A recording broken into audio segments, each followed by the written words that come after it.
அனைவருக்கும் வணக்கம். நம்ம டெய்லியும் சோசியல் இஷ்யூஸ்ல ஒவ்வொரு கொஸ்டினா பார்த்துட்டு இருக்கோம்.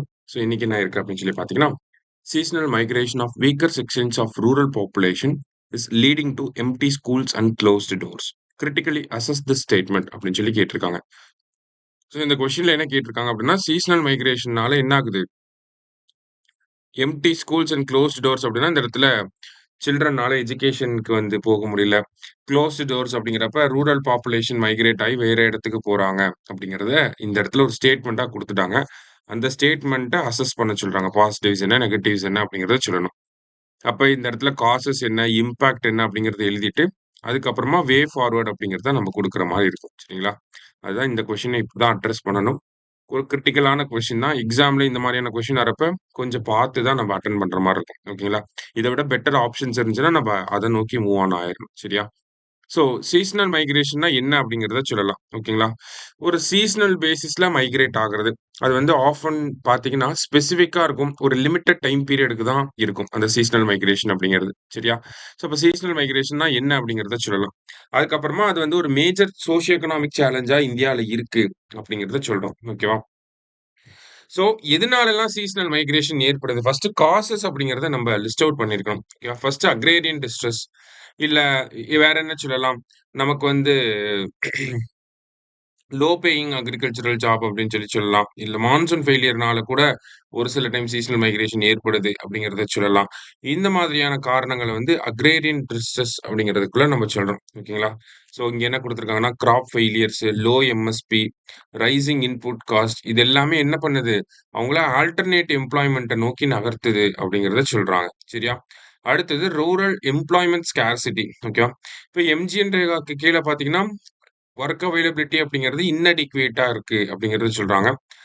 அதே மாதிரி பார்த்தீங்கன்னா, லோக்கல் இண்டஸ்ட்ரீஸ்லாம் என்ன பண்ணுது அப்படின்னா, அர்பன் சென்டர்ஸ்க்கு போறனால பாப்புலேஷனுமே அர்பன் சென்டர் நோக்கி போக ஆரம்பிக்குது அப்படிங்கிறத சொல்றாங்க. ஓகேவா? ரூரல் ரீஜியன்ல எம்ப்ளாய்மென்ட் வந்து கம்மியா இருக்கு அப்படிங்கிறத சொல்றாங்க. அடுத்தது பாவர்ட்டி. பாவர்ட்டி, இன்டெப்டட்னஸ் அப்படிங்கிறது நமக்கு பொதுவா எல்லாத்துக்குமே வரக்கூடிய ஒரு காரணம் தான். அடுத்தது அர்பன் இன்ஃபார்மல் எக்கானமி. இப்ப அர்பன் இன்ஃபார்மல் எக்கானமி லைக் வந்து இந்த கன்ஸ்ட்ரக்ஷன் ஒர்க்கா இருக்கலாம், இல்ல கிக் ஒர்க்கா இருக்கலாம். இது எல்லாமே பார்த்தீங்கன்னா, ஆ ஒரு அட்ராக்டிங் ஃபேக்டரா இருக்கு. இங்க வேலை செய்ய முடியலன்னா, அங்க போய் அந்த வேலையாவது செஞ்சுக்கலாம் அப்படிங்கிற ஒரு விஷயம் தான் ஏற்படுது இல்லையா? அதனாலயும் சீசனல் மைக்ரேஷன் ஏற்படுது அப்படிங்கிறத சொல்றாங்க. ஓகேவா? இப்ப இதனால என்ன சோசியல் இம்பாக்ட்லாம் ஏற்படுது? எஜுகேஷனல் டிஸ்ரப்ஷன் அப்படிங்கிறப்ப, உங்க பேரன்ட்ஸ் கிளம்பி போறப்ப, அந்த பசங்கள விட்டுட்டு போக முடியாது. அப்ப அவங்களையும் கூட்டிட்டு போவாங்க. அப்ப டிராப் அவுட் ரேட் அதிகமாகுது அப்படிங்கிறத சொல்றோம். சரிங்களா? இந்த இடத்துல எஜுகேஷன்ல டிராப் அவுட் அப்படிங்கிறது முக்கியமான வார்த்தை. அடுத்தது கோஸ்ட் வில்லேஜஸ் அப்படின்னு சொல்றாங்க. ஓகேவா? ஒரு பர்ட்டிகுலர் ஏரியால நெறைய பேர் போயிட்டாங்க அப்படின்னா, அந்த ஊர்ல யாருமே இருக்க மாட்டாங்க. அப்ப அந்த ஊர்ல வேலை செய்யறதுக்கான ஆட்களுமே இருக்க மாட்டாங்க. ஸோ பொதுவா கோஸ்ட் வில்லேஜஸ் அப்படிங்கிறப்ப, அந்த ஊர்ல யாருமே இருக்க மாட்டாங்க அப்படிங்கிறது ஒரு இம்பாக்ட்டா இந்த இடத்துல சொல்றாங்க. அடுத்தது பொதுவா சீசனல் மைக்ரேஷன் அப்படின்னா, அ ஆண்கள் தான் அதிகமா போறாங்க. மைக்ரேஷனாலே பொதுவா ஆண்கள் தான் மைக்ரேட் ஆகுறாங்க. அப்படிங்கிறப்ப விமன், எல்டர்லி பீப்பிள் இவங்கலாம் வந்து லெஃப்ட் பிஹைண்ட் அப்படின்னா, அவங்கள விட்டுட்டு போற மாதிரியான ஒரு சிச்சுவேஷன் ஏற்படுது அப்படின்னு சொல்றாங்க. அடுத்தது லாஸ் ஆஃப் சோசியல் கேப்பிட்டல். ஓகேங்களா? ஸோ அந்த மைக்ரேஷன் ஏற்படுறனால அந்த அந்த வில்லேஜுக்குன்னு இருக்கக்கூடிய பர்ட்டிகுலர் கல்ச்சர், அந்த ட்ரெடிஷனல் பிராக்டிசஸ் அது எல்லாமே வந்து அஃபெக்ட் ஆகுது அப்படிங்கிறத சொல்றாங்க. வேற என்ன எக்கனாமிக் இம்பாக்ட்ஸ் என்ன அப்படின்னு சொல்லி பார்த்தீங்கன்னா, ரெமிட்டன்ஸ் எக்கானமி அப்படின்னு சொல்லி குடுத்துருக்காங்க. மைக்ரேட் ஆயி போறவங்க வீட்டுக்கு காசு அனுப்புவாங்க. அது வந்து சர்வைவல்க்கு ஓகே. ஆனா லாங் டெர்ம் டெவலப்மென்ட்க்கு பத்தாது. அடுத்தது எக்ஸ்ப்ளாய்டேஷன் அட் டெஸ்டினேஷன்ஸ். இங்கிருந்து கிளம்பி போறவங்க வெளிநாடுகளுக்கோ, இல்ல வெளி பகுதிகளுக்கோ, வெளி மாநிலங்களுக்கோ, இல்ல வேற டிஸ்ட்ரிக்ட்ஸ்க்கோ போறப்ப, அந்த அவங்க போற இடத்துல அவங்க வந்து எக்ஸ்ப்ளாய்ட் ஆகுறாங்க. அததான் இங்க சொல்றாங்க. அண்டர் பெய்டா இருக்காங்க. ஜாப் செக்யூரிட்டி கிடையாது. லிவிங் கண்டிஷன்ஸ் ரொம்ப புவரா இருக்கு. வொர்க்கிங் கண்டிஷன்ஸ் ரொம்ப புவரா இருக்கலாம். அந்த மாரி சொல்றாங்க. அடுத்தது ரூரல் ஸ்டாக்னேஷன்.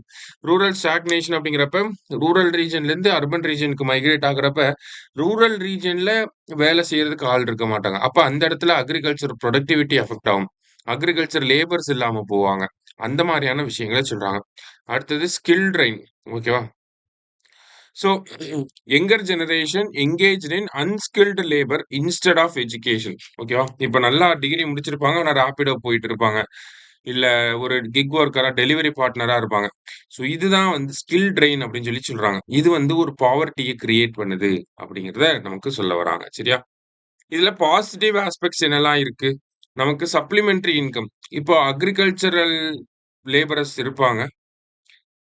விவசாயம் வந்து மழை பெய்யல, இல்ல மழை அதிகமா பேஞ்சுட்டாலும் அந்த இடத்துல விவசாய நிலத்துல வேலை இல்லாம போயிரும். அப்ப அவங்களுக்கு இன்கம் இல்லாம போயிரும். அப்ப வேற இடத்துக்கு போய் வேலை செய்றப்ப, இந்த இன்கம் பதிலா வேற ஒரு இன்கம் ஆவது வருதே அப்படின்னு சொல்லி நினைச்சுப்பாங்க. விவசாய நிலத்துல வேலை செய்யாம போய் செங்கச்சூளையில வேலை செய்யலாம். அப்படி. சரியா? அடுத்தது அர்பன் ரூரல் லிங்கேஜஸ் அப்படின்னு சொல்லி குடுத்துருக்காங்க. ஓகேவா? சோ அர்பன் ரூரல் லிங்கேஜஸ் அப்படின்னா, அந்த அர்பனைசேஷனோட இம்பாக்ட் அப்படிங்கிறது ரூரல் ரீஜியன்ல கொண்டு வர முடியும். அதேதான் ஸ்கில் ட்ரான்ஸ்ஃபர் அப்படிங்கிறத பார்த்தீங்கன்னா, அங்க கத்துக்கிறத இங்க வந்து இம்ப்ளிமெண்ட் பண்ணலாம். கிராமத்துக்கு கொண்டு வரலாம். சரிங்களா? So policy and institutional gaps என்னலாம் இருக்கு அப்படின்னு சொல்லி பார்த்தீங்கன்னா, மைக்ரேஷன் சென்சிட்டிவ் எஜுகேஷன் அப்படிங்கிறது இல்லாம இருக்கிறது. ஒரு சீசனல் மைக்ரன்ட்ஸா இருக்கிறவங்க வீட்ல இருக்கக்கூடிய குழந்தைகள அ கவர்ன்மென்ட் ஸ்கூல்ல சேர்ப்பாங்க. அப்ப கவர்ன்மென்ட் ஸ்கூல்ல ஒரு ரெசிடென்ஷியல் ஃபெசிலிட்டீஸ கொண்டு வரலாம். இல்லையா? அதே மாரி ரூரல் எம்ப்ளாய்மென்ட்ட நம்ம ஸ்ட்ரெங்தன் பண்ண முடியும். ஆஃப் சீசன் எப்பலாம் இருக்கு? அக்ரிகல்ச்சர் லேபர் இல்லாத டைம்ல எம்ஜிஎன்ரேகா வொர்க்க வந்து நம்ம ஸ்ட்ரெங்தன் பண்ண முடியும்.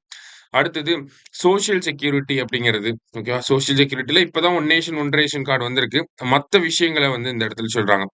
ஓகேங்களா?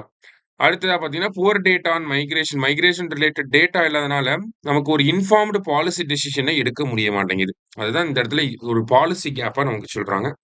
ஸோ, அப்படியே அதுக்கு ஆப்போசிட்டா எழுதுனா போதும். ஓகேங்களா? ஸோ, போர்ட்டபிள் பெனிஃபிட்ஸ் இருக்கணும். மைக்ரேஷன் சப்போர்ட் குடுக்கணும். டேட்டா ட்ரிவன் பாலிசி இருக்கணும். அ அடுத்ததா பார்த்தீங்கன்னா, ரூரல் லைவ்லிஹுட்ட வந்து சப்போர்ட் பண்ணணும்.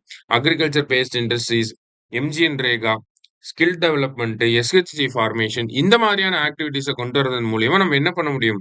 இந்த சீசனல் மைக்ரேஷன நெகட்டிவா இருக்கக்கூடிய சீசனல் மைக்ரேஷன நம்மளால கண்ட்ரோல் பண்ண முடியும் அப்படிங்கிறத சொல்றாங்க. சரியா?